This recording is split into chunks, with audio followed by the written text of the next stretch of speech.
In the creative battlefield, you have to improvise, adapt, and overcome the limitations of your design environment.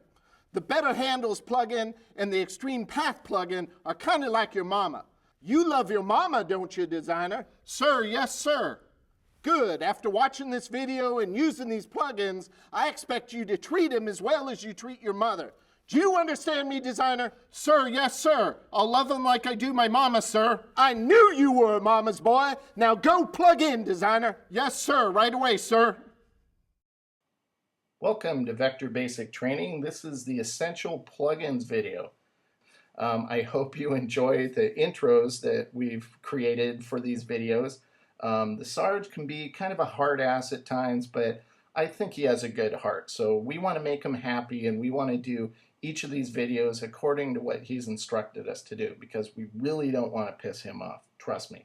So in this specific video, I'm going to show you how the Extreme Path plugin by C-Valley Software plays a part in the initial creation of your vector shapes. And then later I'll show you the Better Handles plugin and how you can use that to edit and refine those shapes. So first off is the Extreme Path plugin. And if you go to the toolbar over here, these four icons are what are added into your toolbar when you install the Extreme Path plugin. There's only going to be 3 features within this plugin set that we're going to focus on, that are focused on within this book and within these videos. Specifically, we're going to first focus on what's called the Segment Direct Edit tool.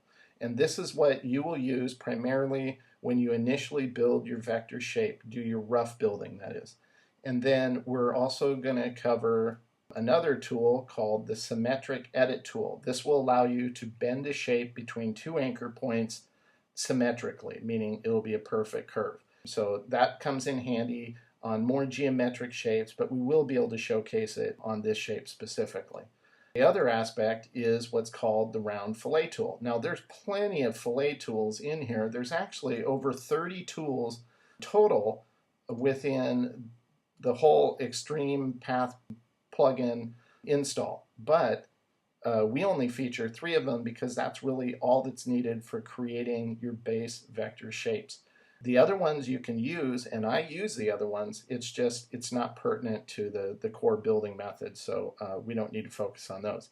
So let's get started. We're going to grab the pen tool and we're going to begin to build the shape. Now if you look at the drawn form, any place in your drawing that comes to a point, this is like a little wispy flame type motif I drew out here. And I specifically created this for this tutorial so it wouldn't focus so much on figuring out the clockwork method, which we'll go over in another video, because anywhere in your drawing that comes to a point will get a point. So this one's pretty much a no-brainer. There's actually only going to be 2 spots in this entire form that will use a smooth anchor point.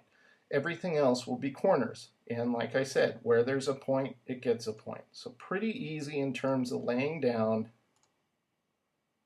your rough build. So this is rough building. We're not worrying about matching it up to the underlying drawing. We're just placing our points where they need to be. Figuring out where the points need to go in their prime point placement. And in this case is probably the only part of the shape that really needs to be discerned using the clockwork method. In this case, we're going to put it here, we're going to pull it out a little bit. And we're going to put it here and we're going to pull it out a little bit. And then we'll end it right there. Okay, so our rough building's done. Doesn't look good at this point. That's okay. It's a process. You don't need to get it right the first time. You're massaging this image. Think of it as a piece of clay and you're slowly forming it into the final shape you want to get it at. So at this point, you'll now select the Segment Direct Edit tool and you'll go in and you'll start just forming things.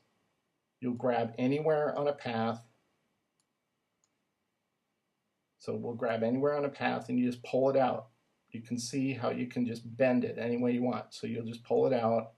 And once you do that, the Bezier handles show up. Then you can grab the handle and more closely dial it into the shape. But even at this point, don't worry about getting it exactly lined up. You're just moving it closer to the shape. It's a continual progression.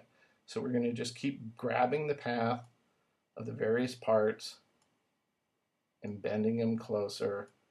Not worrying about getting it exact at this point, just pushing it into the right general location. Now some paths like this one, you can pretty much dial it in from the get-go because it's such a small path. Other ones that bend to the left and then bend to the opposing direction, such as this one, you're not going to get right off the bat. Those will take more massaging in the next phase. So that's as close as we need to get it right now. So we'll keep bending, more bending.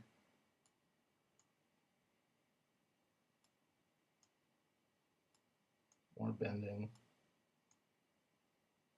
When there really isn't anything to say, that just means just pay attention to what I'm doing on screen, because you'll learn more just watching than listening to me talk. So I don't want to overdo it with the commentary. I think it's not needed at times. So the last path we're going to leave is this one on the left, and that's because I'm going to use this symmetric edit tool to show you how that works. And we'll just grab on the path and just pull it out. And so if I go up, you can see how it adjusts the curve like that. So I'm just going to match it to the curve we have going there and call it good. Now, this is now closer to the final, but it's still not perfect.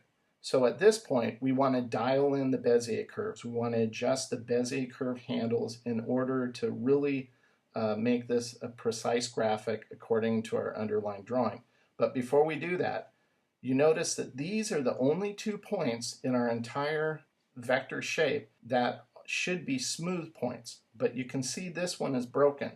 So when you use the Extreme Path plugin, the Segment Direct Edit tool here, and you bend shapes, if you have smooth anchor points that should be smooth, they're going to break. That's okay. Just select them like we've done here.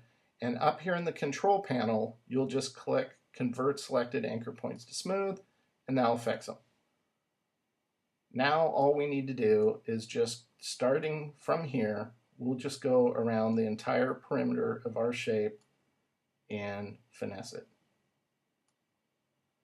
Now, many times at this point, if I need to zoom in, I will, and then I'll zoom out and zoom in and zoom out, because most of the time my shapes are a little more complex than this. This is simplistic for the sake of communication purposes, but it's also, I don't want to be zooming in and out on the tutorial because it just tends to be annoying.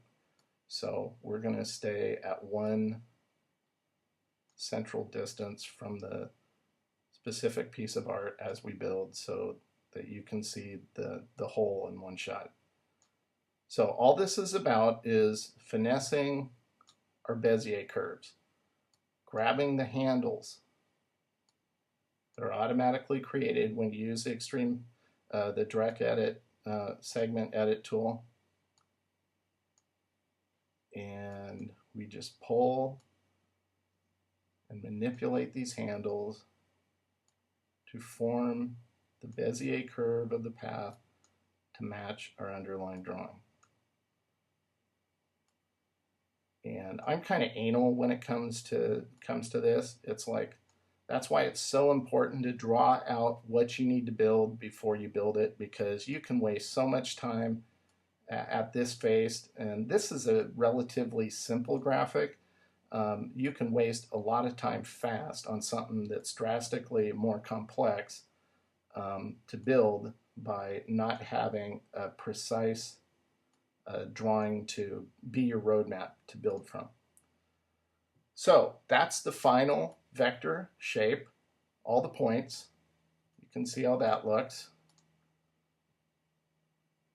So that's the Extreme Path plugin in the initial creation of your shape.